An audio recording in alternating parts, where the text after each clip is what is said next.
প্ৰিয় দৰ্শক, এই ভিডিঅ'টোত মই আপোনালোকলৈ লৈ আনিছোঁ এটি নিয়োগৰ বতৰা।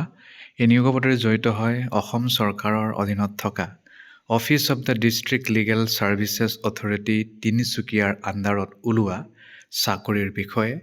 অফিচ এছিষ্টেণ্ট হৈছে চাকৰিৰ নাম। ইয়াৰ বাবে মাত্ৰ গ্ৰেজুৱেশ্যন থাকিলেই হৈ গ'ল আৰু কম্পিউটাৰ স্কিল সকলোতেই বিচাৰে সেইটো লাগিব। ইমানেই। অফিচিয়েল ইমেইল আইডি হৈছে dlsa3sukia@gmail.com আৰু ফোন নম্বৰ হৈছে 6901281647। এডভাৰটাইজমেণ্টত যি কথা লিখা আছে সেই কথাই মই আপোনালোকক কৈ যাম।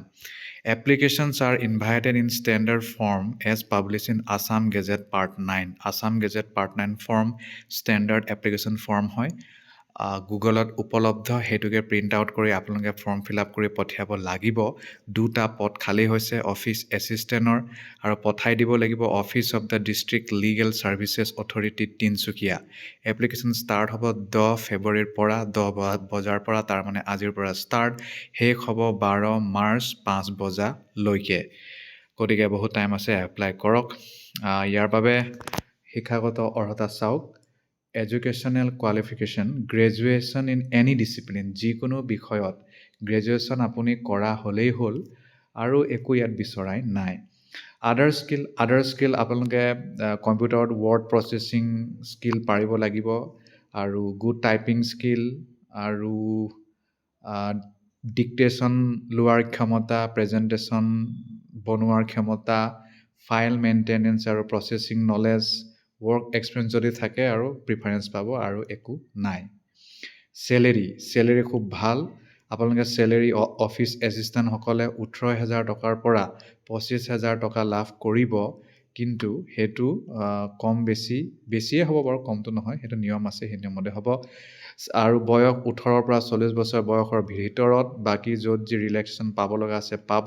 চিলেকশ্যন ৰিটেন টেষ্ট হ'ব।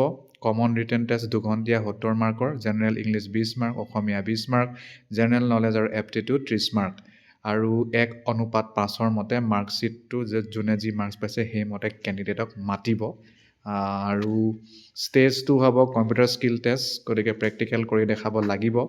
Good typing skill, basic word processing, dictation ইত্যাদি। ইয়াতো আপোনালোকক 1:3 মাতিব। তাৰপিছত লাষ্ট হ'ব ভাইভা বসে। ইণ্টাৰভিউটো ভাল ফলাফল দেখাব পাৰিব লাগিব, তেতিয়া চাকৰিটো হ'ব। আৰম্ভণিত চাকৰিটো টেম্পৰাৰী হ'ব, আৰু পিছত হয়তো বঢ়াবও পাৰে, কিন্তু পাৰ্মানেণ্টৰ কথা ইয়াত কোৱা নাই। এবছৰীয়া কণ্ট্ৰেকচুৱেলৰ কথা কৈছে, আৰু মে বি এক্সটেণ্ডেড কৈছে কিন্তু দেই, বঢ়াবও পাৰে, কিন্তু সেইটো সময়েহে ক'ব। কি তথ্য লাগিব? আপোনাৰ মেট্ৰিকৰ পৰা আৰম্ভ কৰি যি তথ্য আছে সকলোখিনি তথ্য, 2টা passport, recent passport size photograph দিব লাগিব এপ্লিকেশ্যনৰ লগত, আৰু খামৰ ওপৰত লিখি দিব লাগিব কি কাৰণে এপ্লাই কৰিছে, আৰু ফোন নম্বৰ আৰু ইমেইল আইডি লিখি দিব লাগিব তাতো। আৰু চাকৰি কৰি থকা হ'লে প্ৰপাৰ চেনেল, ইনকমপ্লিট হ'লে গ্ৰহণ নকৰে। তাৰ বাহিৰে সকলো তথ্য tinsukkia.dcourse.gov.in পাব। তাতেই আপোনালোকে কেতিয়া পৰীক্ষা হ'ব, কি হ'ব, চব গম পাব। কোন চিলেক্ট হ'ল, কোন নহ'ল, সেইটো কথা তাতে উল্লেখ পোৱা যাব।